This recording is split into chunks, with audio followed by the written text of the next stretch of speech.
Die neue Attraktion in System. Reife Raumpflegerin an der Stange. War gar keine schlechte Idee. Da war wenigstens einmal was los in dem Bumsi. Aber du bist ein bisschen früh. Von den weniger reifen Damen ist noch keine da. Ja, ich weiß schon, dass ich jetzt früher da bin. Ich war gerade in der Nähe und... ja, dann kann ich doch dir dabei die Pralinen für die Mädels geben. Pralinen? Ja, wunderbar. Also, für die Mädels. Ja, aber ohne Verfallsdatum. Also ohne Altersgrenze. Ja, der Wille.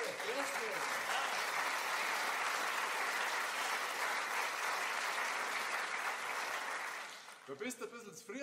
Ja, ich weiß schon. Er war zufällig in der Nähe und hat für uns Mädels was zum Naschen vorbeigebracht. Was zum Naschen? Schaut, dass ich kein Mädel bin.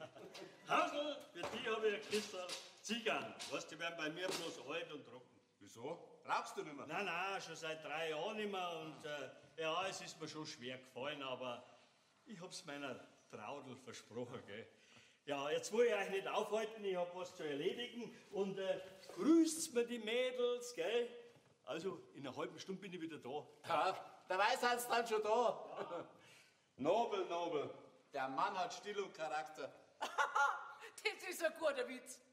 Verspricht seiner Frau, dass er als Raucher aufhört, Das ist wahre Liebe. aber geht regelmäßig ins Puff. Das soll einer verstehen. Du musst nicht alles verstehen. Du nicht so blöd daher.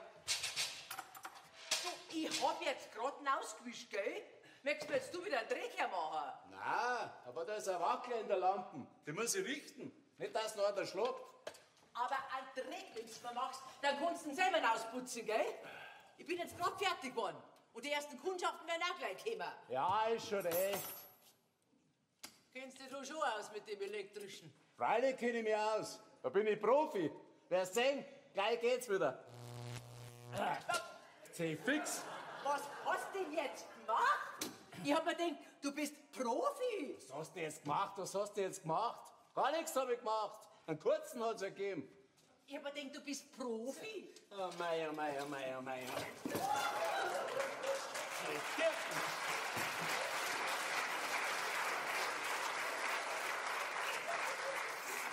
So eine Scheiße. Was ist denn los?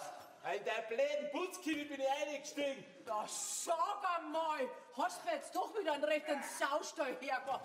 Das gibt's ja nicht. Ich kann wieder alles zusammenwischen. Jesus, na. Ja, wenn der die Sicherung schon noch viel Zeit. Also, na. Als ob's mir als Fleiß machen daten. Scheiß Clubfahrt. Der ganze Haxen ist nass, wegen der blöden Lampen. Ja, hättest halt vielleicht erst einmal in der Betriebsanleitung schauen sollen, wie das geht. Ja. Die Lampen ist ja schon so alt wie das ganze Puff. Also nächstes Jahr, wir werden 27 Jahre, seitdem die Bertha den Roll übernommen hat. Ja, da gibt's für die Lampen keine Beschreibung mehr. Die gehen einfach weg und eine neue her. Aber überall wird gespart. Ja, der Hausl wird schon richten. Was, 27 Jahre sind das schon gleich? Ja, du, da haben wir in 3 Jahren Jubiläum. Ja, ich bin ja auch schon seit 24 Jahren dabei. Mei, das waren noch Zeiten damals. Da sind die Kerl Schlange gestanden. Aber heute, da kann ich mir ja Geld zum Schnacksen. Ja, mei. Die schlechte Wirtschaft heute. Damals, wie ich angefangen habe, da war die Bertha ein brutal steiler Zahn. Ja, und Kundschaft hat die gehabt. Die hätten es bald aufgearbeitet. Und Geld hat die verdient. Wahnsinn. Ja, Geld hat die verdient. Geld? Ja, ich hab mir's auch schon überlegt gehabt. Was, du? Du müsstest dir noch Geld mitbringen und dann weiß ich grüß. Sag mal! So ein schöner Rammel, ha? Du, ob das glaubst oder nicht, aber ich war mal eine sehr attraktive Frau, gell? Ja, vor dem Krieg vielleicht, ja. So ein Buffet, ha?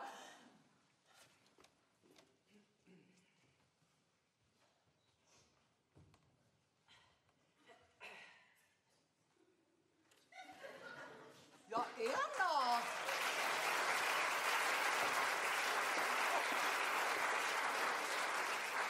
Was ist denn mit dir passiert? Wieso? Ja, weil du Verrenkungen machst. Ach so, mein Bannschein. Mein Bahnschein zwickt mir so. Ach so? Was tust du an die Bahnschein? Schon seit Jahren. Und der Doktor hat gemeint, Bewegung war das Beste. Und was ist mit dir passiert? Die Erna hat mir einen Witz verzeiht, und sogar den Schuh ausgezogen. Ein kleiner Unfall gehabt. Übrigens, in der Afrika-Suite, da ist der Abfluss von der Dusche verstopft. Da läuft das Wasser nicht mehr ab. Kannst du da mal nachschauen, bitte? Ja, mach ich gleich. Oh mei, oh mei, oh mei, oh mei, oh mei. Was wird da wieder alles hergehen? Voll Teufel. Grüß dich, Erna.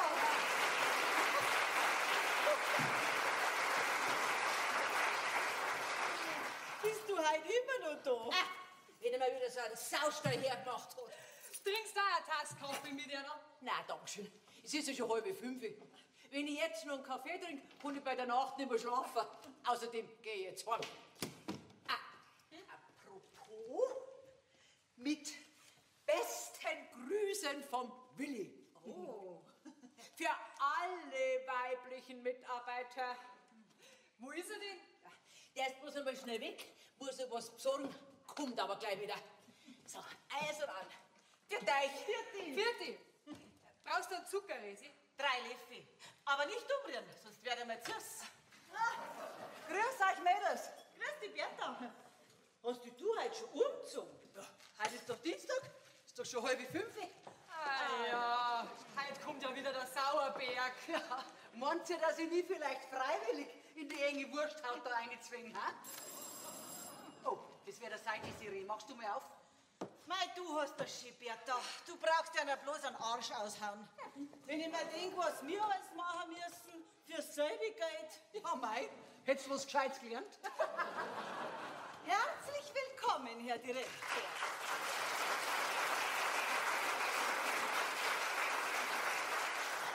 Den Direktor lassen wir heute weg. Grüß Gott, die Damen. Madame Alberta, ich habe heute einen ziemlichen Druck. Zeitdruck. Könnte man vielleicht gleich, Sie wissen schon. Gehen Sie schon mal raus ins englische Zimmer. Ich komme gleich nach. Mit dem allergrößten Vergnügen. Hat er heute wieder einen Stress, der Herr Direktor, hä? Geht der. Der macht doch sowieso immer früher Feierabend. Ja, die Bank hat doch heute auch bis um 5:30 offen. Oh mei, als Direktor kann er sich das erlauben. Letzte Woche, da wollte ich meine Kontoauszüge abholen. Dann war er hinterm Schalter. Hat einmal er mich bedienen müssen. Und was dann für die auch so schön ist, für er allerweil ist. Bei dem Kontostand auf meine Auszüge kann ich das nicht gerade sagen. Der Club läuft momentan derartig schlecht, dass zum Warnen ist. Gerade das umgeht. Das habe ich mir schon gedacht. Seitdem in der Stadt dieses Mega-Erotik-Zentrum von diesem Bronski aufgemacht hat, haben wir gerade noch halb so viel Kundschaft. Der Bronski, der Rotlichtmogul, haben sie ihn in der Zeitung genannt. Der hat jetzt schon das 6. oder 7. Großpuff in ganz Deutschland aufgemacht. Und wir Kleiner, wir können schauen, wie wir an drunten kommen.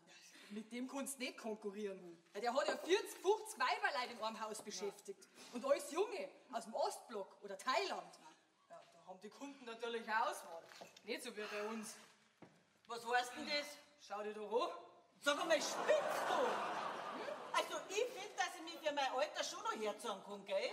Und beschwert hat sich bei mir auch noch keiner. Ja, jetzt regt euch doch nicht so auf. Nur läuft der Club ja. Und Kunden haben wir auch. Freilich kann das Geschäft ein bisschen besser gehen, aber man muss mit allem zufrieden sein. Madame Alberta, ich stehe soweit.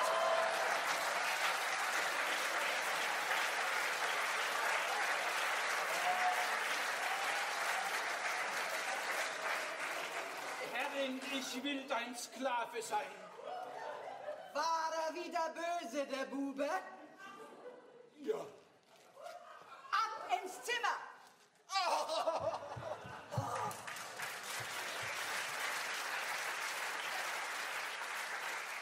Der regt mich manchmal so auf. Aber heute hau er ihm den Hintern so her, dass er nicht mehr sitzen kann. Ach, du, ich brauch gleich noch eine Tasse. Du, ich hab heute Nacht so schlecht geschlafen. Überhaupt in letzter Zeit. Ich komm einfach nicht zur Ruhe. Du, das liegt bestimmt an diesen scheiß Nachtarbeiten. Ja, da kommst du total aus dem Rhythmus. Da tue ich mich schon lange nicht mehr runter. Da pfeife ich mir ein paar Schlaftabletten rein und rüsselt wie ein Beidelratz. Ah. Du, Da muss ich eher schauen, dass ich wieder wach werde. So haut mich die um. Ja, ich weiß nicht. Ich halte von diesem chemischen Zeug nix. Du, die haben doch bestimmt einen Haufen Nebenwirkungen, oder? Ich merk nix. Da schau her, Distanz. Nein, du, da halte ich mich lieber an das Rezept von meiner Oma. Heiße Milch mit Honig. Grüß euch. Unser Haustechniker ist auch noch da heute. Facility Manager heißt das heutzutage, gell? Und wenn ich noch eine erwisch, die noch einmal die gebrauchten Pariser in den Abfluss schmeißt, dann hat's was, habt's mich. Ich war das nicht. Ja, mir brauchst du jetzt auch nicht so anschauen. Dann war's wieder keine, ja. Wie schaut denn das aus? Hat einmal schnell eine Zeit für mich? Hä? Sag einmal, spinnt's hier? Bin froh, wenn ich allein stehen kann. Kann mir eine von euch schnell heimfahren? Da, ich hab mein Auto beim Kundendienst. Also ich kann die leider nicht fahren. Jeden Moment kommt der Willi. Ja, Desiresi, dann fahrst du mich bitte schnell heim. Du bist ja noch in Zivil. Jetzt sag nicht allweil Desi-Resi zu mir. Warum denn nicht? Du bist doch die Resi. Schon, aber nicht im Dienst. Da bin ich die Desiree. Das ist mein Künstlername. Ja, ist schon gut. Und jetzt geh weiter, Resi. Künstlername. Ja, Willi. Du, Chantal ist schon drin. Ja, danke, Desiree. Ja, grüß dich, Willi. Komm nur rein. Warst schon mal da, gell? Ja, grüß dich, Chantal. Ich hab einen Bus früher genommen. Komm, sitz dich doch her, Willi. Bitte. Ein Pilz, wie immer. Ja, aber nicht so kalt, weil das vertragt mein Magen nicht, weißt du. Geh freilich, Willi, das weiß ich doch. Drum hab ich dir dein Bier doch schon vor einer halben Stunde aus dem Kühlschrank raus da. So wie jedes Mal heute, gell? Das ist lieb von dir, Dirndl. Ja, im Alter, da leidet man halt so manches nicht mehr, gell? Das ist mir Wissen auch so. Soll nicht scharf sein, nicht zu fett, verstehst du, nicht zu viel. Ich sag das. Alt werden ist voll nicht schwierig. Geh, Willi. Ja. Doch, zum Wohl. Du bist doch ganz gut beieinander. Ja, das täuscht. Gestern war ich beim Doktor und der sagt auch, ja, es fällt hinterm Fahren. Okay, aber du schaust doch ganz gut aus. Ja, äußerlich vielleicht, verstehst. Aber das Herz, sagt der Doktor, das macht Mucken. Ja, schau, ich hab da ein Problem mitgebracht. Mein Dank, Willi, das ist lieb von dir. Warst wieder am Grab, gell? Ja, freilich, frische Blumen müssen es natürlich sein, weil sie hat halt rote Nelken so gern gehabt. Ja. Da hat dein Traudl einen richtig guten Fang gemacht mit dir. So romantische Männer gibt's ja heute leider nicht mehr so viel, gell? Ja, mei. Wie lang ist dein Traudl jetzt schon tot? Heute ist genau 3 Jahre, 2 Monate und 4 Tage. So genau weißt du das? Geht's dir recht ab, gell? Ja, schon. Ich hab ja niemand, verstehst du? Außer euch. Mein Willi. Du, wie lang kommst du jetzt schon zu uns? Sind's jetzt mittlerweile schon 2 Jahre? Nein, 1,5 erst. 1,5 Jahre. Und das 2-mal in der Woche. Ja, immer nach dem Friedhof halt. Sag mal, Willi, du zahlst jedes Mal den vollen Preis. Aber ich glaube, du warst mit noch keiner einzigen von uns auf dem Zimmer, oder? Ja, um Gottes Willen, das war der Traudl bestimmt nicht recht. Ne? Und was da denn ich, alter Loder da? Ich mein, darf ich doch bloß blamieren. Nein, das ist nichts für mich. Aber jetzt erzähl du mal was, ein bisschen. Hä? Du, was gibt's denn zum Erzählen? Na, du, gestern war einer da. Bei dem hat mittendrin das Handy klingelt. Ja, du, dann ist er hingegangen, dann war sein Alte da. Dann sagt der Kerl, Schatz, ich komm heute ein bisschen später, ich steck mitten im Verkehr fest. Du, dann hab ich so lachen müssen. Das hat sie gehört und dann gefragt, wer da so lacht. Dann sagt er, das war die Radiosprecherin vom Bayerischen Rundfunk. Du, und dann hat's mich zerrissen. Nein, glaubst du, du bist noch einer? Ja. Weil der wird daheim was zum Erklären gehabt haben. Ne? Nein, ihr Madel ist erlebt da schon Sachen. Das darfst du glauben. Du, bei der Desiree war neulich einer, der hat einen solchen Rausch gehabt, dass er ihrer eingeschlafen ist. Ja, den hätte man fast nicht mehr wach gekriegt. Dann hat ihm die Bertha ein Glasl kaltes Wasser über den Kopf geschüttet. Du, da ist der Wirt von der Terrasse gestochen auf und in der Unterhosen hinaus bei der Haustür und davon. Na, Wen ist dir so? na, sowas. Du, und am nächsten Tag ist er dann dahergeschlichen und hat sein Gewand wieder geholt. Ganz verkatert. Na. Sachen gibt's auch. Ich sag dir, so schön schon, gell. Das war wieder schön bei dir. Aber, weißt du, wird wieder Zeit, weil mein Bus, der geht bald. Ja, also, da. Und, das ist fürs Bier. Aber geh, Willi, du hast mir viel zu viel Geld gegeben. Nein, das passt schon. Willi. Nein, schau, Dirndl, mich freut's doch, dass ich dir Freude machen kann. Kauf dir einfach was Schönes. Hä? Danke, der schön, Willi. Und komm gut heim, gell? Vierte, Chantal. Und pass auf dich gut auf, gell? Servus. Vierte, Willi. Bis zum nächsten Mal. Aha.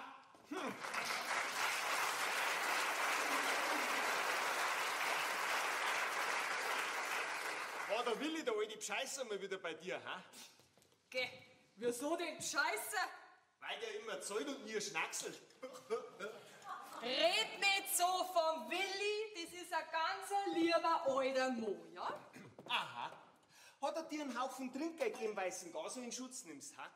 Der Willi hat wenigstens ein Geld und bettelt nicht immer bei seiner Mama. Das geht dir gar nicht so, du blöde Kur. Und überhaupt, wenn Mama einmal aufhört und an mich übergibt, dann wart da herin ein ganz anderer Wind, ja? Weil dann hol ich nämlich meine Mädel aus Moskau und dann bist du ganz schnell weg.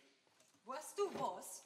Wenn ich mein Kosmetikstudio finanziert hab, dann bin ich sowieso von da weg. Und dann ist mir das wurscht, was da herin für ein Wind weht. Dann arbeite ich nämlich in anderen Positionen. In welchen Positionen du später einmal arbeitest, das ist mir scheißegal. Hauptsache da herin legst du richtig hin. Red mal nicht so geschert daher, du Büffi. Sonst sag ich's deiner Mama. Ja, das ist mir doch wurscht, du Verklaghaferl. Ja, dann verzeih sie ja halt. Ja? Aber vergiss eins nicht. Ich bin da herin immer nur der stellvertretende Geschäftsführer. Und bei der erstbesten Gelegenheit, da schmeißt er den aus und er setzt dich durch zwei richtige Kracher. Mei, oh mei, stellvertretender Geschäftsführer war er.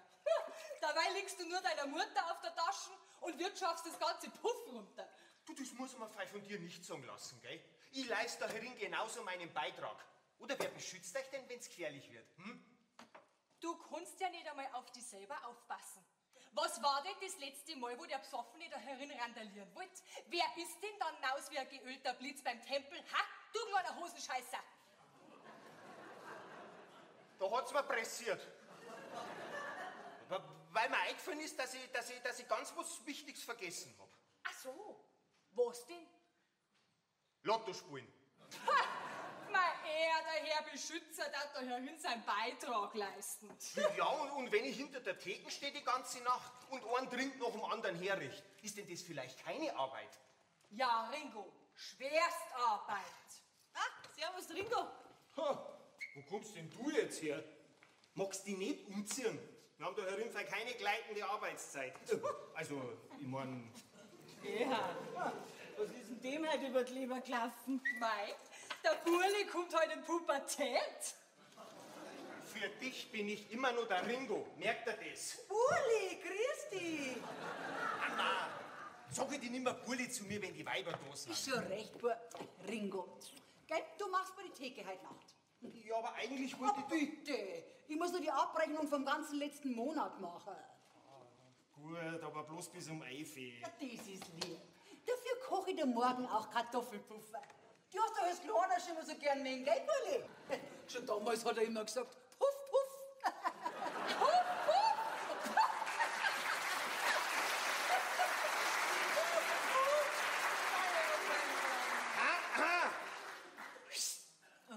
Ja, also, ich glaube, ich gehe jetzt einmal zum Umziehen. Madame Alberta, ich danke für die Sitzung. Also, das muss ich Ihnen lassen. Sie verstehen Ihr Metier. Na, wie schaut's aus, Herr Direktor? Setzen Sie einer. Noch ein Pilz zum Abschluss? Ich meine Abschluss, wie gewöhnlich. Nein, danke. Heute nicht. Ich habe heute leider noch eine Sitzung.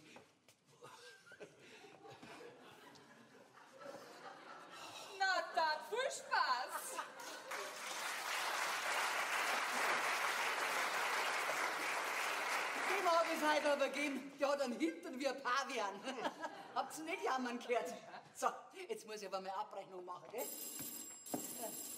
Chantal, schaust du mal noch die Handtücher trocknen? Freilich, Bertha, mach ich.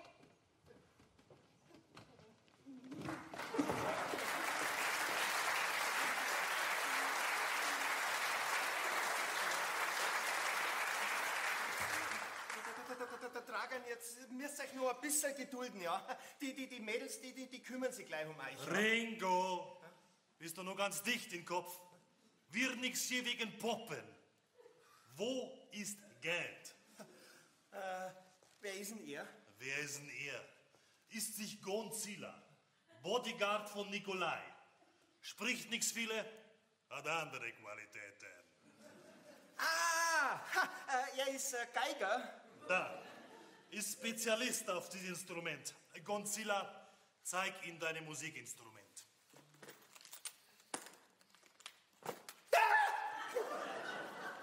Also, wo ist Geld?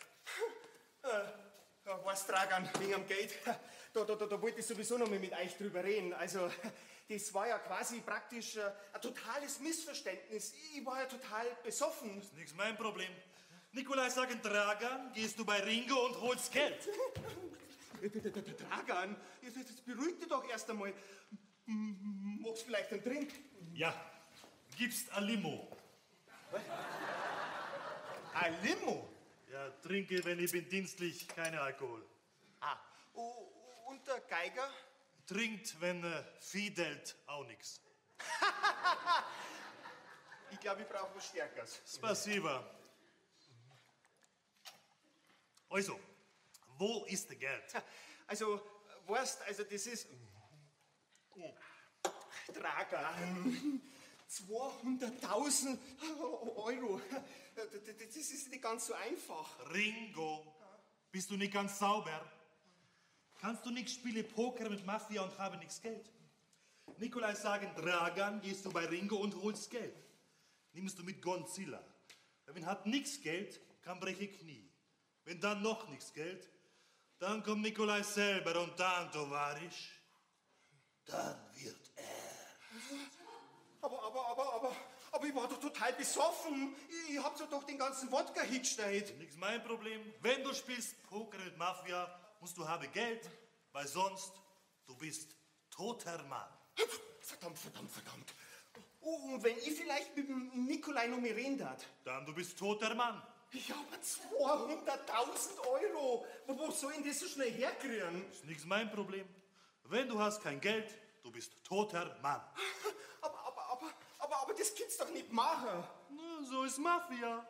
Ja, aber Dragan, du kannst mir doch nicht einfach so umlegen. Wir zwei sind doch Spezi. Spezi. Freund.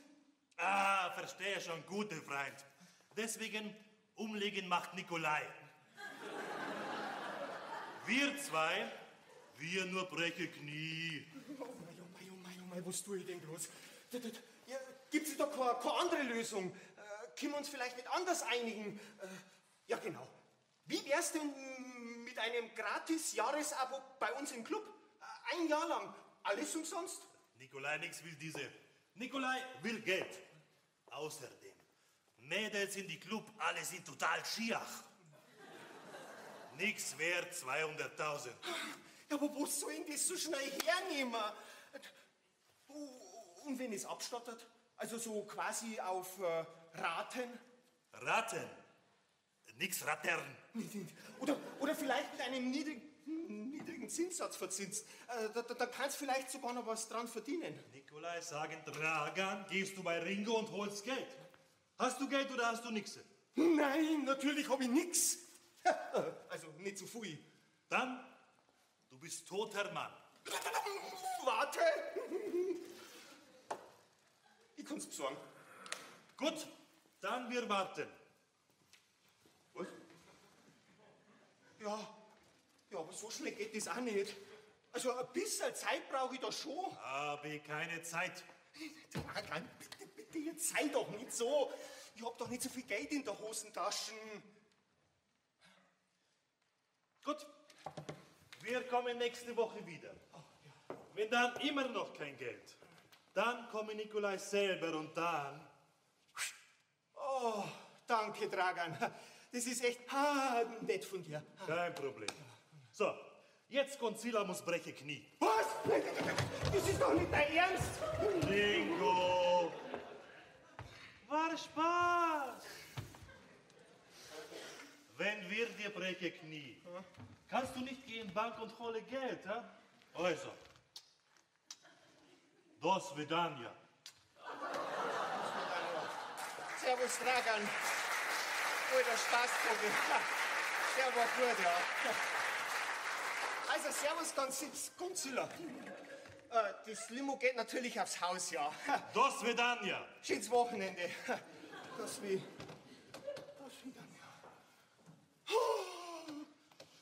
Scheiße.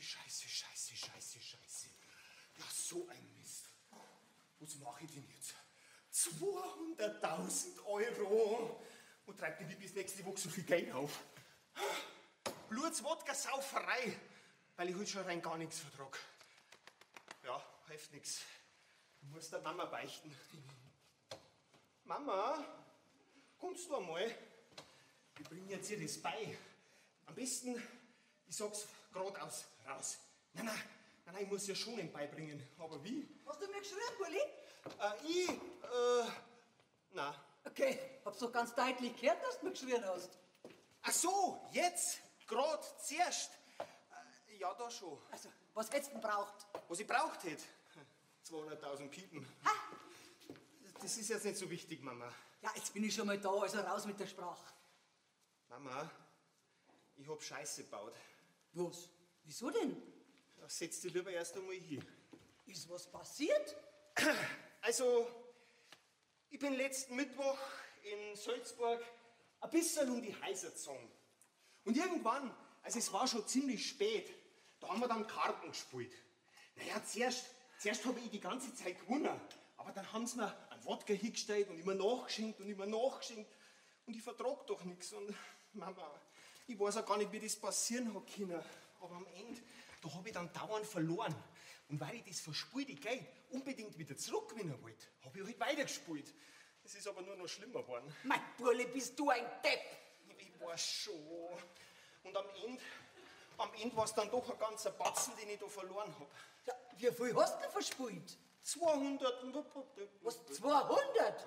Ja, das ist nicht gerade wenig. Aber Herrschaft Burli, ich hab mir wirklich gedacht, dass du einmal vernünftiger wärst. Aber gut, ich leider das Geld. Mama, nicht 200. 200.000 sind's. Mama, geht's dir nicht gut? Du bist ja ganz blass. 200.000! Also, das ist aber jetzt nicht wahr, oder? Ja, Mama, das tut mir auch wahnsinnig leid. Was können wir denn da jetzt machen? Ja, sag einmal, bist denn du nicht noch blöder, ha? Ja, wie kann man denn so viel Geld verspielen? Ja, ich weiß auch nicht. Die haben mich total besoffen gemacht. Ja, mit wem um Gottes Willen hast denn du da gespielt? Ja, das ist mit den Russen. Und die haben gesagt, die wollen bis nächste Woche das Geld haben, sonst passiert was. Ja, und wo soll ich mir das Geld herbringen? Mein Gott, bist du ein Rindviech, glaubst du das? Ja, ich weiß schon. Aber die haben gesagt, die wollen bis nächste Woche dieses Geld haben. Ja, wo sollen denn mir das Geld hernehmen? Ich hab doch selber gerade noch 5.000 auf dem Sparkonto. Entschuldigung, Mama. Entschuldige, Mama, das nützt uns jetzt auch nichts mehr. Hättest du mal vorher dein Hirn einschalten sollen. Wo sollen denn mir jetzt so viel Geld hernehmen? Ja, das tut mir auch wirklich leid. Können wir nicht vielleicht irgendwo was leihen nehmen? Von der Bank zum Beispiel? Aber woher denn? Bei unseren derzeitigen Einnahmen geben uns die doch keinen Kredit. Da brauchen wir gar nicht fragen. Nur dazu so viel. Oh mein. Ich bin so blöd. Das kann man wohl sagen. Aber irgendwie bin ich auch selber schuld, dass du so geworden bist. Wie meinst du denn das? Ach, weil ich mich mehr um die hätte kümmern müssen. Dass du gescheite Schule machst, eine Lehre, dass du was Anständiges wärst. Aber damals, vor 30 Jahren, wie du geboren worden bist, da habe ich halt gedacht, dass ich das alles allein kann. Ja, und drum habe ich deinem Vater auch nichts von dir verzeiht. Was, mein Vater? Aber du hast doch zu mir immer gesagt, du kennst meinen Vater nicht. Du hast doch zu mir immer gesagt, das war ein Betriebsunfall. Ja, aber da habe ich dich angeschwindelt, Burli. Und was das Ganze noch schlimmer macht, dein Vater weiß gar nichts von dir. Heute weiß ich, dass das alles falsch war. Du kennst also meinen Vater? Ja, aber irgendwie haben wir total den Kontakt verloren. Ja, warum denn das? Weil ich blöd war. Ich hab mich damals einfach nicht sagen trauen, dass ich schwanger bin. Und wie ich mich dann endlich durchgerungen hab, da war er weg. Und ist auch nicht mehr gekommen. Ja, und wer ist da mein Vater? Ich weiß bloß, dass er Klaus heißt. Ich hab ihm damals auch nicht gesagt, was ich beruflich mache. Ich hab gesagt, ich bin Sekretärin. Naja, es war halt damals einfach eine verrückte Zeit. Er hat mich mitgenommen nach Italien. Venedig, Pisa, Florenz. Und zwischendrin bist du entstanden. Auf der Autobahn?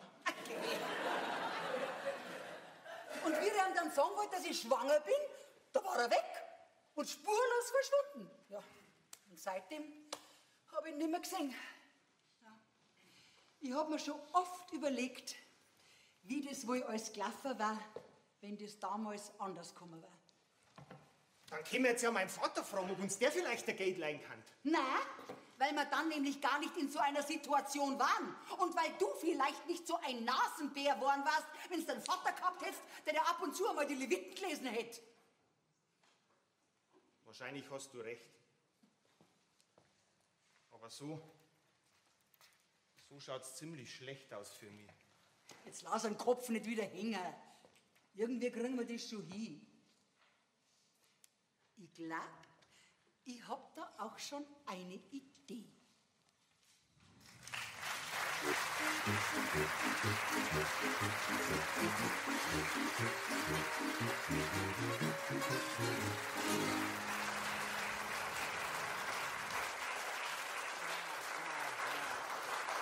Ah, so eine Sauerei. Eine Woche war nicht zur Ruhe. Und jetzt haben sie schon wieder was an die Hauswand hingeschmiert. Echt? Was denn? Ihr Saubären. Saubären mit 2 E, die Deppen. Schreibt man das bloß mit einem? Oh mei, oh mei, oh mei. Du bist schon ziemlich blond unter deiner Perücken. Mit halt. Das war bestimmt die alte Huberin vom Kirchenrat. Ja, genau. So keusch wie die tut. Mei, wenn die wissen, dass ihr alter Eimer zu uns kommt. Ja. Übrigens, der Bockleitner ist auf dem Weg. Der sucht bloß noch einen geeigneten Parkplatz für seinen Rostballpanzer. Oh nein, der Gummistiefelbumser. Bitte nicht schon wieder der. Den magst du nicht, gell? Nein, oh, der stinkt nach Kurstall und Silo, dass der Saugraus. Dass bei der nicht wieder so ein Drehkreis tragt wie beim letzten Mal, gell? Direkt die Lehmbatzen hab ich ausgeputzt am nächsten Tag. Mei, gut, dass du heute drauf bist, Chantal. Ich war nämlich das letzte Mal. Na, bitte nicht. Komm, die Serie übernimm du den heut. Die lässt dir der Backi heut nicht. Na, der Willi, der kommt auch noch.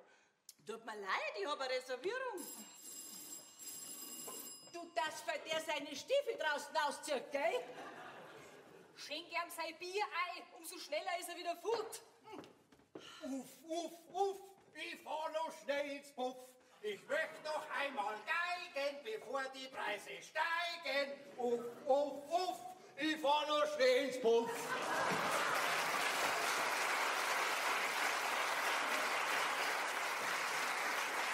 Aber gerne, servus beieinander, triebige Buckleitner ist da. Und, geht was mit dem Geschäft, ha? Eine Maß zum Vorgehen. Und, wer geht heute mit? Du, ha? Tut mir leid, ich habe eine Reservierung. Ja, nachher warten halt wir zwei, oder? Aber zuerst, wie gesagt, eine Maß. Ich hab einen Durst. Merci, Mausi. Trinkst ein Kernzelbier, dann steht er dir. Trinkst aber ein Zwacker, dann bleibt er flacker. Vierte Lackerl.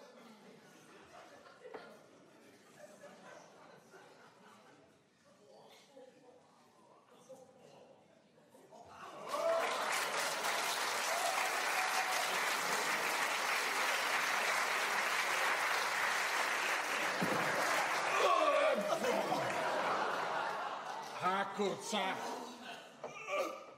Der Bauer macht ein Bäuerchen. Toll! Das war schon mehr ein ausgewachsener Koperer. Ja. Du, sag einmal, Mausi, kann ich heute nicht einmal die Gummistiefel anlassen? Weißt, die Kinder so schlecht rein. Und außerdem haben wir die Füße heute nicht gewaschen. Das kommt überhaupt nicht in Frage, gell? Dann hab ich einen Kurdrig auch noch in die Betten drin. Na, geh, schau her. Die sind doch sauber, oder? Ja, und ich hab mir die Füße heute wirklich noch nicht gewaschen. Und ich glaub, gestern auch nicht. Wenn's grad die Füße waren. Ja gut, also von mir aus, dann lasst das halt an. Also weißt das, ihr lasst ja schon alles durchgehen, auch? Und ich werde mit dem Putzen hinten und vorne fertig. Ja, na, das wird doch sowieso alles frisch überzogen. Ihr macht es euch schon einfach. Ich kann auch wieder hinten nachwischen, aber das interessiert ja niemand da herin. Ihr habt vielleicht ein giftiges Fußweiberl. Ach Gott sei ich hab doch noch eins gehabt. Wo ist denn? Was suchst du denn? Jetzt hab ich's. Das ist weil kein Potenzmittel. Bei mir geht das alles noch von allein. So was brauche ich nicht. Nein, das ist bloß ein Pfefferminzkurdel. Weißt du, dass du nicht recht graust, wenn ich ein Bier vorne hab? Das war mir nämlich unangenehm. Ja. Mir auch. Also, Mausi, dann packen wir's, oder? Ich muss ja noch gleich in den Stall. Weißt du, die Erne ist jetzt drum im Besamen. Jetzt brisier's. Ja, da bin ich aber froh, dass du sofort zu uns gekommen bist. Ja. Also komm auf geht's, Backhaus. Ich möchte noch einmal geigen, bevor die Preise steigen. Viel Spaß!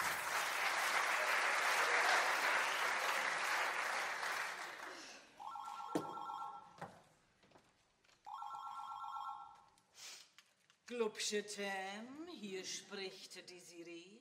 Was kann ich für dich tun? Ah, du bist das. Was, die Kartoffeln? Ja, die sind schon im Schnellkochtopf. Was meinst du mit, ich weiß nicht, wie das geht? Du brauchst doch bloß noch einschalten. Ja, freilich musst du vorher ein Wasser rein tun. Ja, mei, ein bisschen eins halt. Nein, nicht voll machen. Mei, so zwischen Viertel und halber. Nein, da gibt's keine Skala. Mei, jetzt stell dich doch nicht so. Du, das weil die hier noch das Fenster gleich aufmacht, gell? Weil der Sauber, der stimmt ja wieder ganz Silo.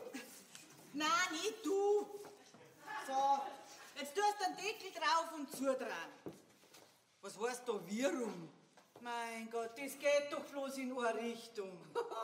Männer und Technik. Hast das? Oder eingerast? Gut, dann brauchst du jetzt bloß noch einen Ofen einschalten. Mein Gott, nein, ist das eine schwere Geburt. Tannenduft. Ah, wunderbar. Tannenduft. Und? Haben die Kinder die Hausaufgabe gescheit gemacht? Du darfst die vor ein Jahr pünktlich ins Bett gehen heute, gell? Na, bei uns ist halt nicht viel los. Was heißt da, dann hätte ich die Kartoffeln leicht selber kochen können? Sag einmal, muss ich mich denn um alles selber kümmern? Du hast doch leicht Zeit, was sagst du denn sonst den ganzen Tag? Ja, ich weiß schon. Ja, ist schon recht. Ich weiß ja auch, dass der lieber war, wenn du da Arbeit hättest. Du, bei mir war der Garten zu machen. Ja, ist schon gut. Ich die auch. Für die. Oh, mei, oh, mei, oh, mei, oh, mei. Ich glaube, von allen Mannsbrüdern habe ich akkurat den empfindlichsten erwischt. Hey, ein bisschen langsam. Wo ist Ringo? Das weiß ich nicht. Den habe ich heute noch nicht gesehen. Dann, ich warten. Warten? Ja, also, ich weiß jetzt nicht, ob der heute noch kommt. Weißt du, ob er hat Geld? Der? Nein, der hat noch nie Geld gehabt. Bin ich algerisch gegen Baum mit der Nadel. Tanne, also, so viel ich weiß, kriegt er von seiner Mama immer ein bisschen Taschengeld. Nix Taschengeld. Richtige Geld. Viel Geld. 200.000. 200.000? 1000? Ja, nie. Da treibt der Hexens davon. Woher sollte der so viel Geld haben? Also hatte keine Geld. Na, also nicht, dass ich wüsste. Aber wieso fragen Sie? Sagen Sie mal, wer sind denn Sie eigentlich? Sagst du, Ringo, Dragan war da. Und Dragan war stocksüß. Nix so süße, wie sagt man? Sauer. Sauer. Sagst du, Dragan war stocksauer. Und jetzt kommt Nikolai selber und bringt mit Musiker. Und wenn dann Ringo noch kein Geld, dann passiert Unglück, schlimme Unglück. Sagst du diese? Scheiße Tannebaum. Was denn? Für ein Unglück?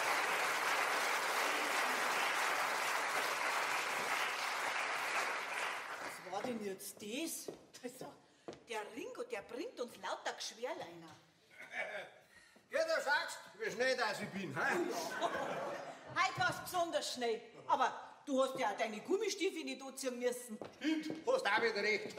Aber jetzt muss ich heim zu Meinig. Hier. Was schau her, Mausi, fürs Bier. Passt schon. Bei stinkt's, wie wenn eine Kuh in den Wald geschissen hätte. Servus, Pfiat.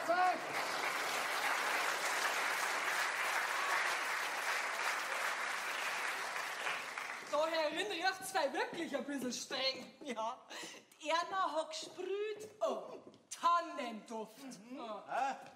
Ist er schon wieder fort, der Rosballenpumpser? Gott sei Dank. Du, der wird von Mal zu Mal schlimmer. Oh, bäh. Also eigentlich darf man so einen unhygienischen Dreckbären gar nicht reinlassen da. Aber zahlen da schon immer gut, oder?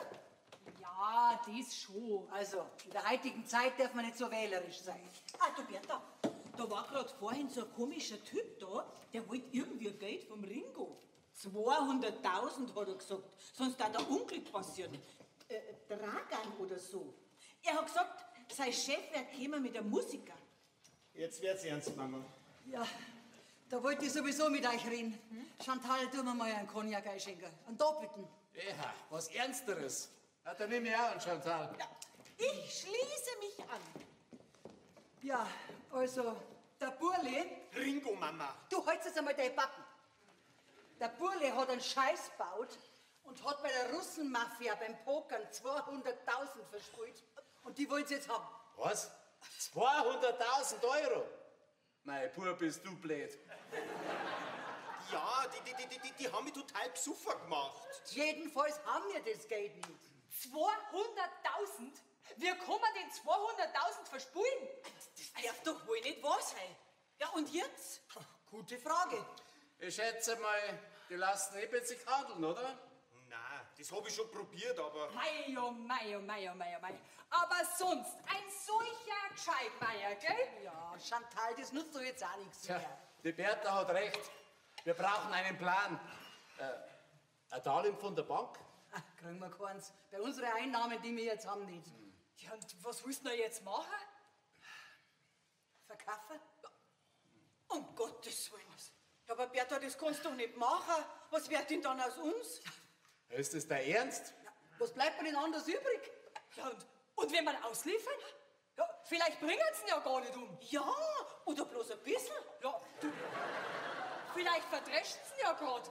Das der er mal nicht schon. Ja, eine gescheite Abreibung kann wirklich nicht schon. Mama, die soll nicht so reden von mir. So Unrecht haben wir nicht. Darum watschen gehört er runtergehauen. Ja, jetzt fang nicht du auch noch an, Hausl. Das war es. So ein leichtsinniger Narr. Aber Bertha, du kannst doch jetzt nicht einfach verkaufen. Ja, was mache ich denn dann? Jetzt ist mein Mann schon arbeitslos. Ja, wie sollen denn wir über die Runden kommen? Ja, bei mir schaut es auch nicht viel besser aus. Ich hab gemeint, in der Stellung werde ich immer braucht. Aber in meinem Alter, da stellt mir doch keiner mehr ein. Ja, ich weiß schon. Und ich hab zwar was auf der Seite, aber das war eigentlich fürs Kosmetikinstitut gedacht. Ja, das langt ja hinten und vorne noch nicht. Ja, also, das tut mir jetzt wirklich leid, aber letztendlich ist ja das dann euer Problem. Gell, Mama? Was ist los? Ich glaub, dir brennt der Hut, ha? Was redst denn du für einen Stuss daher? Aber wieso? Ja, sag einmal, weil das unser Problem auch ist. Erstens weiß weiß ich gar nicht, ob ihr überhaupt 200.000 für diese alte Hütten da kriegen. Und zweitens, von was willst denn du dann leben, ha? Weil auf meiner Tasche brauchst du nämlich dann nicht mehr liegen, weil ich nämlich selber nichts mehr hab. Stehen wir nämlich dann auf der Straße, im wahrsten Sinne des Wortes. Aber Mama... Nix, Mama, du hast heute schon genug angestellt. Fahr heim und geh auf dein Zimmer. Genau.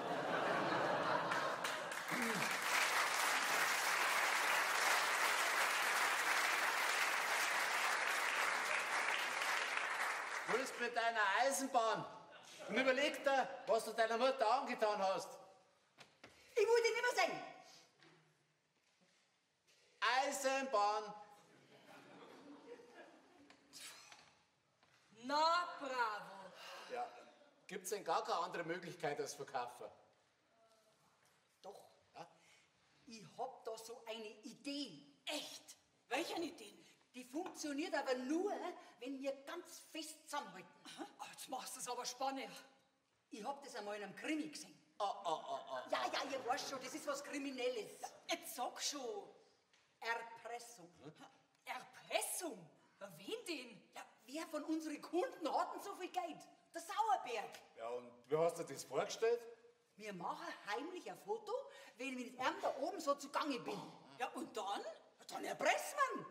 Der ist doch verheiratet, hat Kinder, hat ein Haus im Grünen, ist Direktor von einer Bank, der hat doch was zu verlieren. Wenn das rauskommt, Dass er ein Maschinist ist? dass er ein Masochist ist und sich von mir regelmäßig den Hintern aushauen lässt, Also ein Geld hat der auf alle Fälle. Und ich glaub, dass die 200.000 gar nicht wert sind. Das sind doch für den Erdnüsse. Peanuts. Das zahlt doch die aus der Portokasse. Ja, wahrscheinlich zahlt er es auch nur mit Vergnügen. Und zwingst der Gaudi. Ja, und legt sogar noch was drauf. Er sagt mal, seid ihr noch zu retten.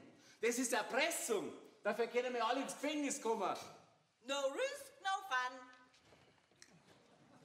Kein Risiko, kein Spaß. Ja, aber das Risiko müssen wir eingehen. Jetzt stell dir doch nur mal vor, du warst an seiner Stelle. Dann warst du doch auch nicht recht, wenn das an die Öffentlichkeit kommt, oder?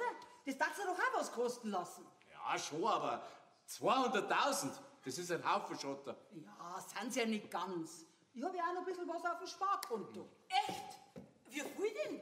Ich hab nachgeschaut. Das sind genau 5.328 Euro und 45 Cent. Das macht bei der Summe auch nichts aus. Das kostet ab heute auch. Na, da hätte ich ja noch ein schlechtes Gewissen. Es soll nur so viel sein, wie es unbedingt braucht. Also gut. Das waren dann 194.671 Euro und 55 Cent, wenn ich mich nicht verrechnet habe. Immerhin. Also, seid dabei? Ja, also gern nicht, aber es bleibt uns ja nichts anderes übrig. Ja, also ich mag ja den Sauerberg, diesen alten Spießer, sowieso nicht. Die Banken, die kassieren doch die kleinen Leute immer nur ab. Vielleicht geschieht ihm das einmal ganz recht. Dann sieht er, wie das ist, wenn man abgezockt wird. Also wohl ist mir nicht dabei, das könnt's mir glauben. Aber mir soll es nicht liegen. Wenn ich mir vorstelle, dass es sonst zum Sozialfall wird, dann weiß man schon lieber, wenn es schon Themen weiterläuft. Also gut, machen wir's. Seien wir uns einig, ja? Und mir raus. Ja, und ich geh jetzt einmal raus und weiß nicht über die Schmiererei drüber. Zum Fotografieren braucht's mir ja nicht. Na, geh nur zu. Soll ja alles so unauffällig wie möglich sein. Der Sauerberg wird gleich kommen. Jetzt brauchen wir einen Fotoapparat. Das kann ich mit meinem Handy machen. Ausdrucken können wir es ja dann an deinem Computer im Büro. Ich hab mir das so gedacht. Wenn ich mit ihm gerade so richtig zugange bin, dann gebe ich dir ein Zeichen, Chantal. Ein Zeichen? Was für eins? Ja, ich gehe mit ihm ins englische Zimmer. Und wenn ich dann so in der richtigen Position hab, dann sag ich ganz laut, leiden sollst du, du Wurm. Und dann kommst du und fotografierst ihn. Ja, aber da sieht das ja. Er sieht das nicht, weil ihm halt die Augen verbindet. Raffiniert. Und jetzt zwänge ich mich wieder in meine scheiß enge Lederwurst. Mei, hoffentlich geht das gut. Ja, was soll denn da schief gehen? Das ist doch ein todsicherer Plan. Ja, hoffentlich. Grüß Gott, Herr Direktor. Die Luft ist rein. Ich meine, kommen's doch rein. Was können wir denn für Sie tun? Wollt ihr vielleicht einen Trick? Ja, oder vielleicht zur Abwechslung einmal ein flotter Dreier. Spinnst du? Wer soll denn dann den fotografieren? Soll doch halt ein Selfie machen. Es tut mir leid, meine Damen, aber ich habe einen Termin bei der Madame Alberta. War er wieder böse, der Herr Direktor? Gibt's einmal wieder Popo-Bridge?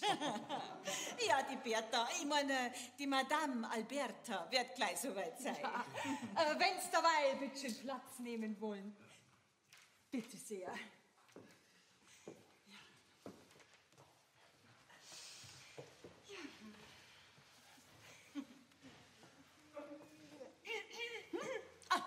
Möchten Sie vielleicht was trinken? Ein Glas Prosecco vielleicht? Oder ein Pilz? Oder einen Ladykracher erster Klasse? Na, danke, vielleicht ein anderes Mal.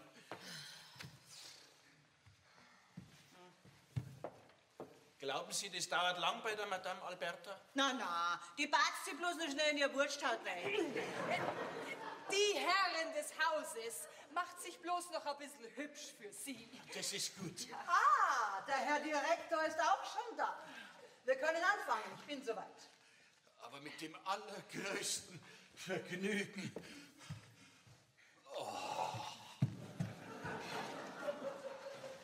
Also ich sag dir was, du, ein bisschen nervös bin ich weil jetzt schon. Du nicht? Na, noch ist ja nichts Schlimmes passiert. Und ein Foto machen ist ja nicht strafbar. So, jetzt ist die Hauswand auch wieder schön. Was die Leute immer bloß davon haben, wenn sie es die Wand verschmieren. Ja, mei, die wollen halt so ein sündiges Haus nicht da haben. Was heißt denn da sündig? Das ist doch das älteste Gewerbe der Welt. Sowas hat's doch immer schon gegeben. Sogar schon im alten Babylon. Ja, Herrin, bestrafen. Oh ja. Leiden sollst du Wurm! Ja, ich will leiden. Ja, das sind doch alles Moralapostel und haben für sowas kein Verständnis. Ich sag, du Wurm sollst leiden! Genauso wie die Huberin vom Kirchenrat. Du, ich trau mir ja wetten, dass die das war mit der Schmiererei, gell? Wenn ich die auf der Straße sehe, dann wechselt die immer schön die Gebigseiten. Du Wurm, Mieter! Mei, die hat halt Angst, dass sie sich bei dir anstecken kann mit dem Laster. Bei der möchte ich ganz gerne mal ein Meiser sein. Wahrscheinlich ist die erst recht total versaut in der Schlafkammer. Das glaub ich nicht, weil sonst darf ja Alter nicht regelmäßig zu uns kommen. Du sollst leiden, hab ich gesagt! Du Wurm, du Wurbiger! Ja, aber ich leide ja eh schon so. Die hätte ich uns fast übersehen. Jetzt pressiert's. Schnell! Mei, von lauter Ratschen, gell? Ich verstehe gar nicht, wo der Willi heute so lang bleibt. Du, das war das erste Mal, dass der unpünktlich ist. Wird ihm doch nichts passiert sein. Wahrscheinlich hat er bloß einen Bus versammelt. Das kann schon mal vorkommen. Haben wir schon. Ja. Da schaut's mal. Ist zwar ein bisschen unscharf, aber naja. Hä? Was soll denn das sein? Sein Gesicht? Ah, das ist die Rückseite. Jetzt sag mal her. Okay, was hast du denn da fotografiert? Sein Hintern. Das nutzt uns nichts. Die muss man schon erkennen. Sonst kannst du gar Geld nicht verlangen. Ja, und die Scheibe, die kann da jeden kehren. Das muss man schon sehen, dass er das ist. Also gut, dann mache ich jetzt noch mal eins vom Gesicht, ja? Mach ich gleich mal mehrere. Dann können wir uns das Beste raussuchen. Mein Gott, gut, dass wir gleich geschaut haben, gell? Am liebsten darf ich ja selber fotografieren. Aber ich glaube, ich vertrage die Lamplicht nicht. Das ist doch nichts Schlimmes. Was? Wenn ich mir so einen haarigen Männerkörper in einem hautigen Lederkostüm vorstelle. Geh weiter, das ist doch nicht tragisch. Glaub mir's, da gibt's noch ganz andere Sachen. Echt? Aber jetzt hab ich 10 Pudel gemacht. Da wird doch wohl was Passendes dabei sein. Jetzt sag mal her. Da ist ja bloß die Bertha drauf mit der Gärten. Ui, schau, geht's wieder. Jetzt sag her, oh, das ist gut. Da sieht man Zauberberg wenigstens von vorn. Du raffiniert, schau. Mit der Krawatten hat sie einen Augen Ja. Du, das ist auch richtig gut. Ja, das ist Da gut. sieht man in voller Pracht mit Ledertanker. Jetzt sag mal her. Oh, das ist super. Du, das nehmen wir. Da verzirkt er sogar das Gesicht, wenn ihm die Bertha die Gärten noch mit sitzt. Ich drucke jetzt einmal im Büro die besten Pudel aus und dann können wir uns ja immer noch entscheiden. Genau, ja, und ich ramme jetzt einmal mein Weißelzeug auf. Schreibt's mir dann, wenn der Sauerberg dahin ist. Dann schreiben wir den Brief miteinander. Ja. Ja, Erna, ich hab gemeint, du bist halt schon arg. Die Putzmittel gingen aus, jetzt war ich geschwind im Supermarkt und hab welche geholt. Da schau her, ich hab euch eine Zeitung mitgebracht. Das, was zum Lesen habt, wenn heute Nacht wieder nichts los ist. Danke recht schön, das ist nett von dir. Du magst auch einen Kaffee? Nein, danke schön, ich ramm bloß noch geschwind das Zeug aus, dann bin ich dahin.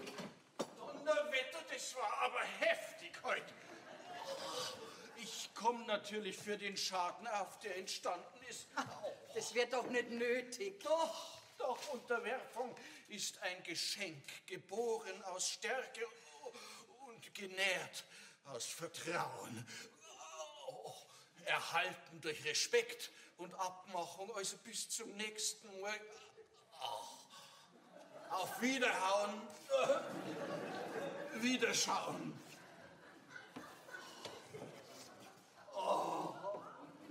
Und?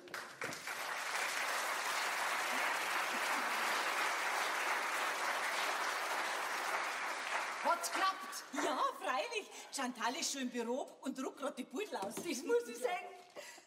Na, das gibt's ja nicht. Da schaut's einmal. Da schaut's einmal. Das Pudel da, das finde ich besonders gut. Da kann man richtig gut erkennen. Der Willi ist gestorben. Was? Ja, da schau her, da in der Zeitung steht's. Im Alter von 71 Jahren an einem Herzleiden verstorben. Und ich hab mir schon gedacht, wo der halt so lang bleibt. Das ist aber schnell gegangen. Mei, der Willi. Mei, und beim letzten Mal hat er mir noch gesagt, dass irgendwas mit seinem Herz nicht stimmt. Jetzt ist er bei seiner Traudel. Wann ist denn die Beerdigung? Übermorgen Nachmittag um 3. Gehen wir schon alle miteinander hin, oder? Freilich. War das so ein netter Mo, der Willi. Was ist denn los? Der Willi ist gestorben. Na, Ja. Ja, er war ein netter Mann. Ich hab ihn gern mögen. Tja, kaum schaust, ist der Zeit abgelaufen. Wieder eine Kundschaft weniger. Tja, so ist es halt einmal im Leben. Jetzt was anderes. Habt ihr eigentlich schon überlegt, was wir dem Sauerberg schreiben? Na, noch nicht. Chantal, gib mir mal eine Schreibsache da drüber. Also, wie redet man denn den jetzt am besten an? Sehr geehrter Herr Direktor Sauerberg. Gar keinen Fall. Das muss knallhart klingen. So wie an den Saubären, Sauerberg.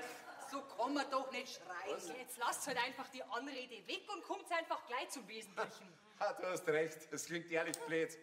Gut, dann schreibst. Wenn du nicht willst... Ja, du kannst doch den nicht einfach duzen. Warum denn nicht?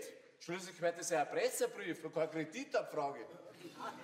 Schreiben wir halt einfach, wenn Sie nicht wollen, oder? Das für Sie ganz nackert. Ganz nackert war er ja nicht. So ein bisschen ein Lederhosal hat er ja noch angehabt. Dann schreiben wir halt, wenn Sie nicht wollen. Das für Sie in der Lederhose. Wie klingt denn das? Da meint man ja, du schreibst an einem Trachtler. In der Lederhose. Bis was schreibt ihr den Brief? Warum regt ihr nicht auf und schreibt weiter?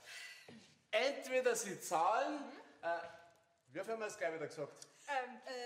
194.671 Euro und 55 Cent.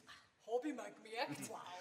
Oder wir veröffentlichen ein Bild von Ihnen, auf dem Sie fast nackert zu sehen sind. Und Ihnen gerade der Arsch ausgehauen wird. Das ist gut. Und Ihnen gerade der Arsch ausgehauen wird. Ausrufezeichen. Ich glaube nicht, dass Sie wollen, dass Ihnen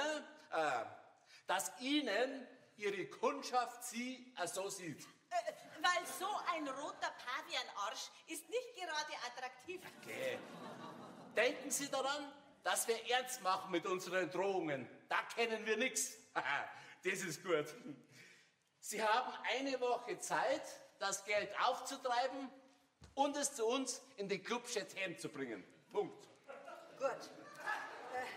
Mehr darf ich jetzt gar nicht schreiben. Schöne Grüße. Geschmarrn. Da kommt jetzt gleich noch das Beutel mit dazu. So. Und da schreiben wir jetzt drauf, Herrn Direktor Sauerberg, Persönlich. So, das schmeißen wir dann im Briefkasten von der Bank rein, gell? Jetzt bin ich aber wirklich wieder hin, gell? Viert euch. Ja, du, Jana, warte mal. Du wohnst doch im Lerchenweg, oder? Ja. Du kannst doch gleich bei der Bank im Briefkasten reinschmeißen. Ja, freilich, gib her. Also, viert euch. Bitte. Jetzt gibt's kein Zurück mehr. Hoffentlich geht es gut. Oder wir landen alle im Gefängnis.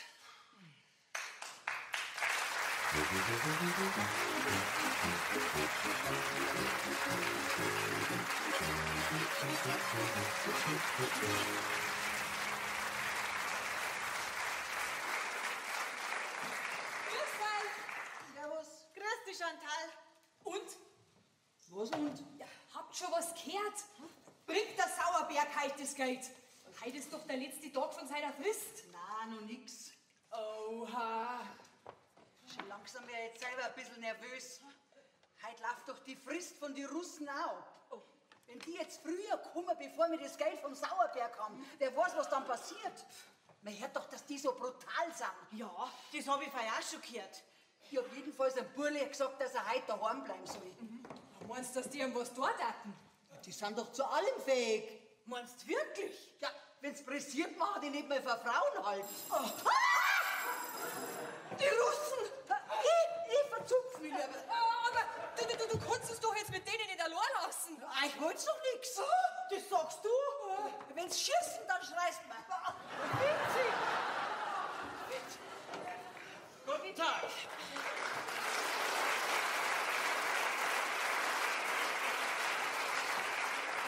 Ich hätte gern die Inhaberin dieses Etablissements gesprochen. Verstehen Sie Deutsch?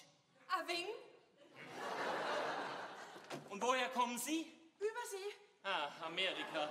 Na, Chiemsee. Ja, wenn's ein bisschen Platz nehmen wollen. Wollen Sie vielleicht was trinken? Einen Kaffee vielleicht? Wenn es keine Umstände macht. Was tut er denn jetzt? Ein Kaffee, wo ja, hat er gesagt. Ja, und dann würde ich gerne die Inhaberin sprechen. Mei, der bringt uns um. Der bringt uns alle um. Der schaut schon so aus wie so ein Mörder. Jetzt reg dich mal nicht so auf. Wo sind denn deine Schlaftabletten? Für was brauchst denn du jetzt meine Schlaftabletten? Nicht ich, er. Wir er. Den schläfert man jetzt ein.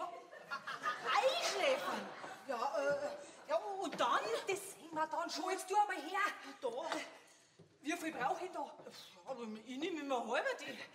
Gut, dann tun wir jetzt einfach einmal 5 bis 6 ein. 5 bis 6 gleich? Ja, freilich. Das soll doch gleich gescheit wirken, oder? So, jetzt. Bitte schön. Chefin, die kommt dann gleich, ja? Danke. Wissen Sie, ich habe nämlich heute nach Ihnen noch einen weiteren Hausbesuch. Das glaube ich weniger. Der bringt uns alle um. Und nach uns bringt der woanders welche um. Eigenartig der Geschmack. Die Dröhnung. Die Krönung. Ja, Eva. Oh. Ich hab doch gesagt, die Krönung. Was tut er denn jetzt? Schlafen. Ich glaub nicht, dass der bloß schlaft. Der rührt sich auch gar nicht mehr.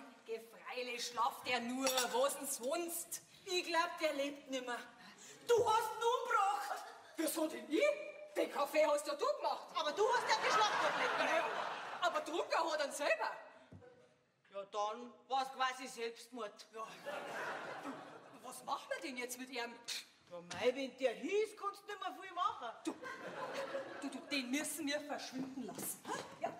Die anderen Russen, die werden doch bestimmt nachher am Suchen. Ja. Komm, hol einmal Bertha. Ja. Bertha! Was ist? Hab's schon geschossen? Da. Was habt's denn mit dem gemacht? Sieh was. Aber mit deinen Schlaftabletten. Habt's ihn vergift? Ja, wir waren mit der Dosierung nicht so ganz sicher. Scheiße! Was machen wir denn jetzt? Die müssen wir verstecken. Da, rein mit ihm. So, jetzt.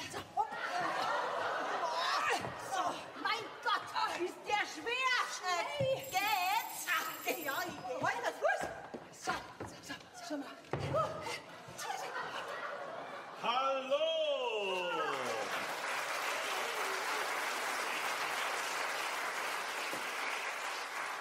Herr Staatsschauspieler, grüß Ihnen, Herr von Dinkelstein.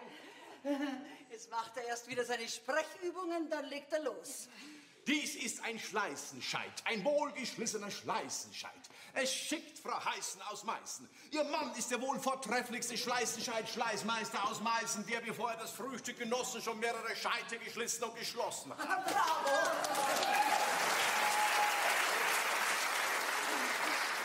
Noch einen.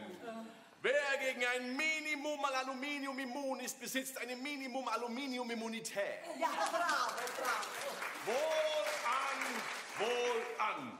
Auf zu grimmigen Taten, auf zu blut'gen Taten. Ja. Die Speere lasst splittern und die Schilde bersten. Ja. Den Sand verdroht mit eurem Blute für Gott und König Richard. Jetzt. Es ist schön, dass Sie uns wieder heimsuchen. Ich meine, besuchen. Seid gegrüßt, holde Maid. Das Vergnügen ist gänzlich auf meiner Seite. Jetzt haben Sie sich aber schon lange nicht mehr bei uns sehen lassen, gell? Ach, die Muse, die Muse. Wie muss ich das verstehen? Ja, Herr von Hinkelstein. Dinkel. Dinkel, heute haben Sie die Auswahl. Welche der Damen darf Sie denn aufs Zimmer begleiten? Nun, Madame, wer die Wahl hat, hat die Qual. Soll es sein, diese Schönheit hier zu meiner Rechten, deren Anblick mir das Blut in meine Lenden treibt? Oder wende ich mich der Linken zu, deren Zartheit mir der Wollust Schauder durch die Glieder fahren lässt? Fürwahr, ich kann mich nicht entscheiden. So soll's die dritte sein in eurem Bunde, die mir das Glück verheißt in dieser Stunde. Also gut, dann packen wir's. Herr von Dinkelstein, bitte nach Ihnen.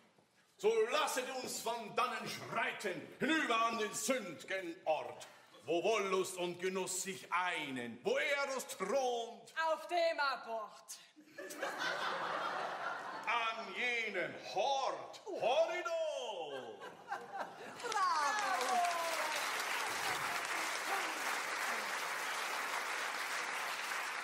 Also, ein bisschen ein Schlag hat der schon. Mein Schauspieler sind alle nicht ganz sauber. Du Bertha. Ach, gut, dass du kommst. Bei uns ist der Teufel los. Wieso? Ja, von den Russen war einer da. Der wollte uns umbringen. Was? Ja, und wo ist er jetzt? Da drin. Chantal hat ihn mit ihren Schlaftabletten vergiftet. Um Gottes Willen. Ist er tot? Ja, ich glaub schon. Was machen wir denn jetzt? Ich spüre den Puls. Echt? Ja. Ach, bin ich froh. Der pennt bloß. Habt's ein Massel gehabt. Oh mei, wir haben halt gemeint, bevor er uns da schießt. Wieso? Hat der Knalle gehabt? Na, das nicht. Aber in seinem Aktenkoffer hat der garantiert ein Maschinengewehr drin. In was für einem Aktenkoffer? Da, der da hinten, der. Okay. Da geht doch gar kein Quer nicht rein. Aber du, vielleicht hat er noch was Schlimmes drin. Das werden wir gleich haben. Geht's jetzt zwar lieber mal hinter Dresen. Ja, aber sei vorsichtig, Hausl, gell?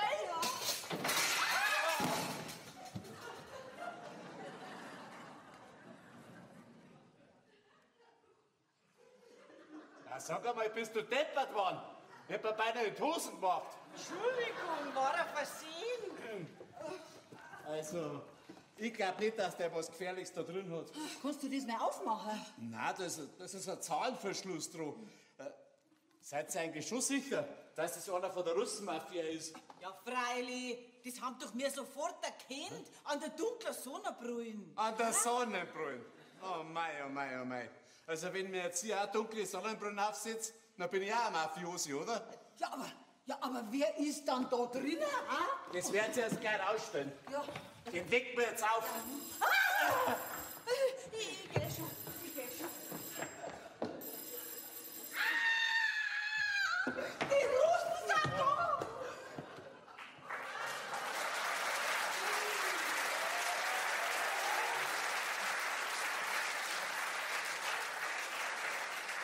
Wo ist Ringo?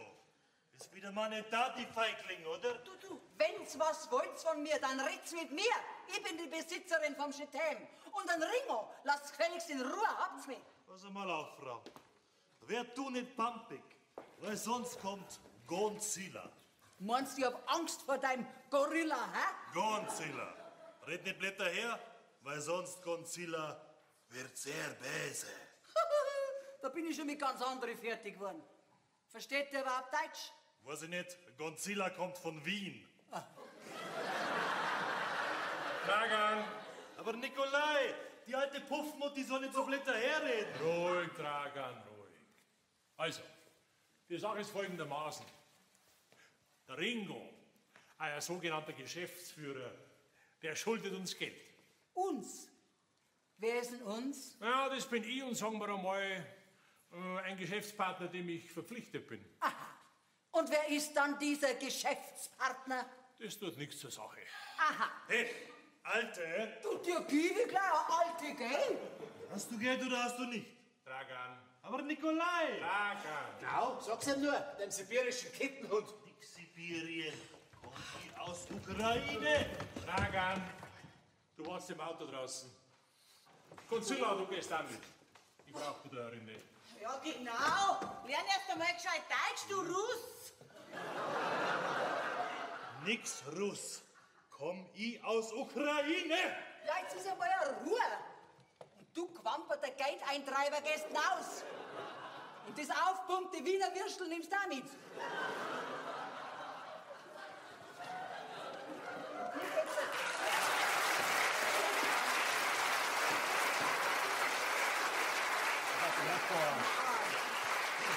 Ich pass schon auf.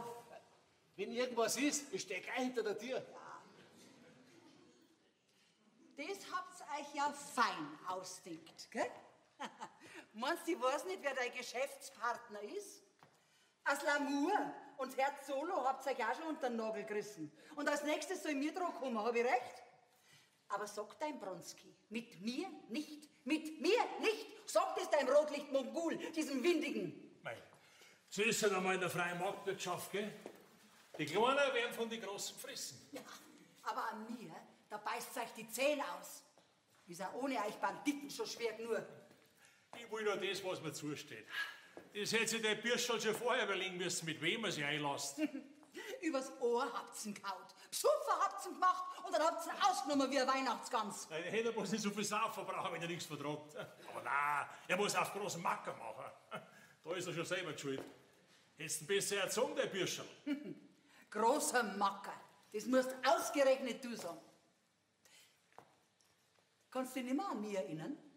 Schau mir mal ganz genau an. Klaus. Weißt du das noch? Florenz vor 30 Jahren. Weißt du das nicht mehr? Was du mir alles versprochen hast? Ha? Die Welt wolltest du mir zu Füßen legen. Den Himmel auf Erden wolltest du mir bieten. Weißt du das noch? Du bist die Bertha. Die Bertha, genau. Kannst du dich doch noch erinnern an deine Bertha Mausi? Ja, das gibt's ja nicht. Herr Bertha, du? Ja, da schaust, gell? Genauso hab ich auch geschaut, wie es mich damals sitzen hast lassen, mit dem dicken Bauch. Und ich nicht gewusst hab, wie ich unser Kind durchbringen soll. Allein. Was, unser Kind? Was, der Ringo ist? Ja, der Ringo ist von dir. Und wo warst du die ganzen Jahre? Ach, früh auf Geschäftsreisen, ja. 30 Jahre lang. Naja, wie gesagt, viel geschäftlich unterwegs und ja, und dann ist auch mal eine längere Sitzung dazwischen gekommen. Kaffee-Viereck auch noch. Dass du nicht schamst. Und dein Name hast du auch geändert, dass die ja keiner findet, gell? Wieso? Nikolai heißt doch Klaus, bloß auf Russisch halt. Ich weiß gar nicht, was du willst von mir. Ich meine, für Alimente bist du dann spät dran. Alimente. Was anderes fällt dir nicht ein, hä? Und was ist mit der Zeit, in der ich alles habe allein machen müssen, hä? Kinderkrankheiten, Schulprobleme, Pubertät und der ganze Schmarrn. Ich glaub schon, dass du mir da was schuldig bist, Freundl. Also, wenn du glaubst, ich lass euch die Schulden dann stehen. Ich hab nichts zum Verschenken. Ich will kein Geld von dir. Kein Cent. Aber einen Gefallen bist du mir schuldig. Und der wer? Gib mir eine Woche Zahlungsfrist. dann kriegt ihr euer Geld. Und dann will ich nie mehr was von euch hören. Nie wieder. Also 1 Woche Zahlungsaufschub? Okay. In 8 Tagen kommt der Dragan wieder und holt das Geld ab. Und wenn's dann immer noch nicht flüssig seid, dann wird euch der Gonzilla was geigen. Schleichte. Das Vidania. Arschloch.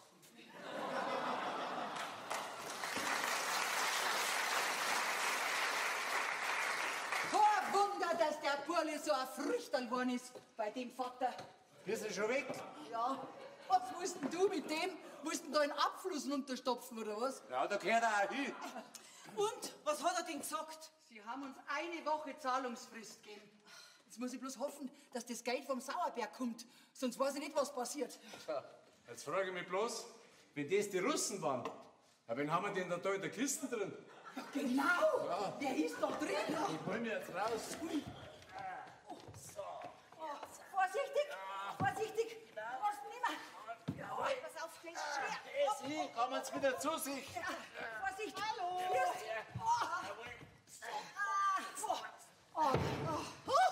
Total außer Betrieb. Ha? Dann habt ihr eine saubere drinnen verpasst.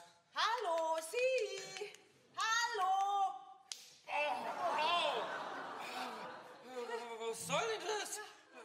Wer sind Sie und warum schlagen Sie mich? Er lebt wieder. Sie waren ohnmächtig. Was ohnmächtig? Ich kann mich an gar nichts erinnern. Ah, das ist gut. Ja. Also ich meine, das ist gut, dass Sie wieder bei Bewusstsein sind. Ich verstehe das nicht. Sie hatten einen Schwächeanfall. Kommen Sie, Schwächeanfall. Ich bin Sportler. Mein Kreislauf ist topfit. Sagst du es nicht? Bei uns ist schon so mancher Mann eingeknickt. Einmal umgekippt. Die einen ganz und die anderen stickerlweis. Als trinken Sie erst einmal einen Cognac. Der riecht ja wieder zusammen. Weil so ein Cognackerl ist wärmer wie ein Strickjackerl. Ja, aber nur einen ganz kleinen. Eigentlich wollte ich die Inhaberin hier sprechen. Das bin ich. Bitte schön. Danke. Mein Name ist Kinkel. Ich bin Notar. Notariat? Dr. Kinkel?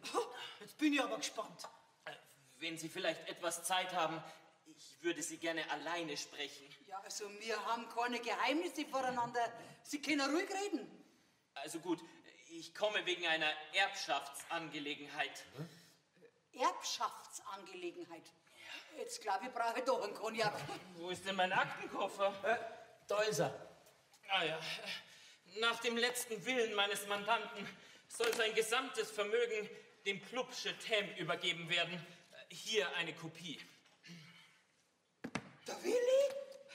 Der hat uns alles vermacht. Sein ganzes Vermögen. Der Willi? Ja, wie viel denn? Das langt. Jetzt haben wir aus dem Schneider. Ja, mit dieser beglaubigten Kopie gehen Sie bitte zum Rechtspfleger und der stellt Ihnen dann einen Erbschein aus. Ich weiß gar nicht, was ich sagen soll. Kann ich Sie zu irgendwas einladen? Nein, ich habe noch einen weiteren Termin. Aber sollten Sie noch Fragen haben, ich stehe Ihnen gerne zur Verfügung. Aber gell, kann ich Ihnen denn gar nichts Gutes tun, hä? Nein, ich bin im Dienst. Und Dienst ist Dienst, nicht wahr? Und Schnaps ist Cognac. Schaut. Vielleicht ein andermal. Ich bin ja nicht immer im Dienst, nicht wahr? Auf Wiedersehen. Nicht wahr?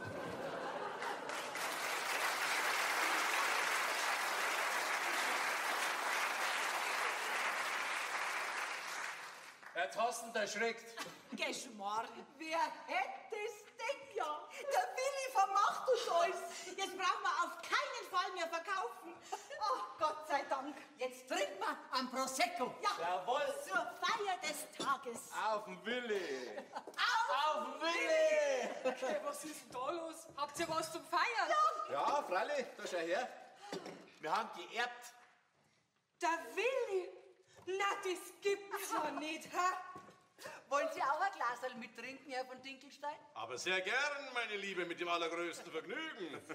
Denn mein Tagwerk ist fürwahr vollbracht, gänzlich fehlt mir Manneskraft. So schenket ein das köstlich nass, ich leere es aus, das ganze Fass. So lasst die Tat beschlossen sein. Ich trinke noch eins, dann gehe ich heim. Mei, oh mei, oh mei, oh mei, oh mei. Der hört nicht auf. Dem sei Gesülze habe ich mir jetzt eine halbe Stunde lang anhören müssen. Das letzte Mal hat er mir die Glocke vorgetragen. Nicht zum Aushalten. Oh mei, ich kann's immer noch nicht glauben, dass uns der Willi so viel Geld vermacht hat. Also das kommt bestimmt nicht oft vor, dass ein Stammgast seinen Puff alles verehrt hat. Er war wirklich ein ganz feiner Kerl. Ja. Die Tugend des Menschen wird leider oft erst nach dem Ableben erkannt. Das ist wie mit den Talenten der Künstler. Zu Lebzeiten verlacht, nach dem Tode verehrt. Gott sei Dank geht es mir nicht so. Au revoir, mes amis. Ich empfehle mich. Ja. Erna Anoschitz, mes amis.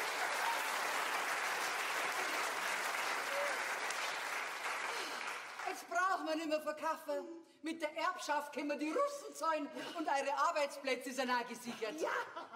Ja. Wenn jetzt bloß nicht diese blöde Erpressungsgeschichte war. Ja, also das hätte man nie machen sollen. So ein Wahnsinn. Ja, du hast doch am lautesten geschrien, dass sich die Bertha was einfallen lassen soll. Dass dein Mann arbeitslos ist und dass du das ganze Geld verdienen musst. Das schon, aber trotzdem war es ein Fehler. Jetzt stell dir doch einmal vor, wenn uns der Sauerberg anzeigt und auf einmal die Polizei vor der Tür steht. Was machen wir denn dann? Das glaube ich nicht. Das hat doch dem Sauerberg die Beutel viel zu peinlich. Man möchte wetten. Das zeigen der zahlt schon. Na, ich nehm das Geld nicht an. Was? Aber wieso denn nicht? Ja, weil das Unrecht ist. Das alles war eine Schnapsidee. Ja, aber was willst du ihm dann sagen? Ich werde mich heute entschuldigen und hoffen, dass er das nicht krumm nimmt und nicht doch noch mit der Polizei kommt. Ja, und die Russen? Meinst schon, dass du uns jetzt in Ruhe lassen? Ja, nicht, dass es jetzt so weitergeht. Ja, der Nikolai hat mir sein Wort gegeben. Und die haben ja auch sowas wie eine Ganoven-Ehre, ne? Grüß Gott, die Damen.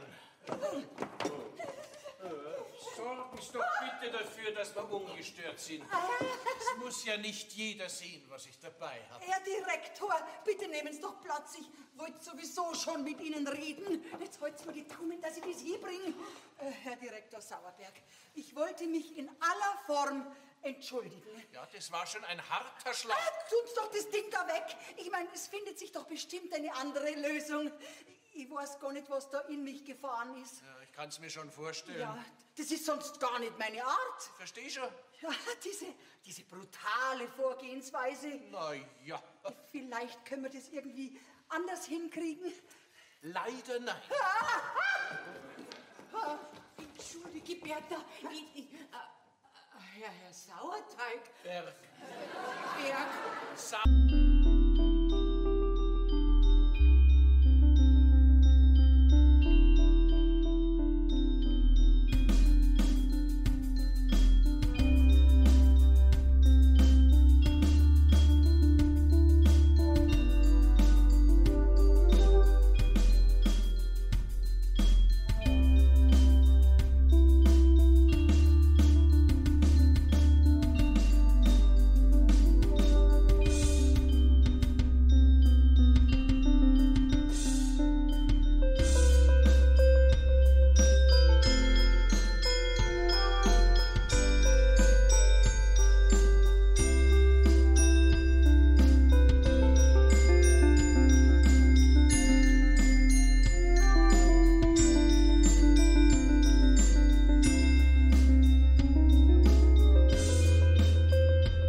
Du bist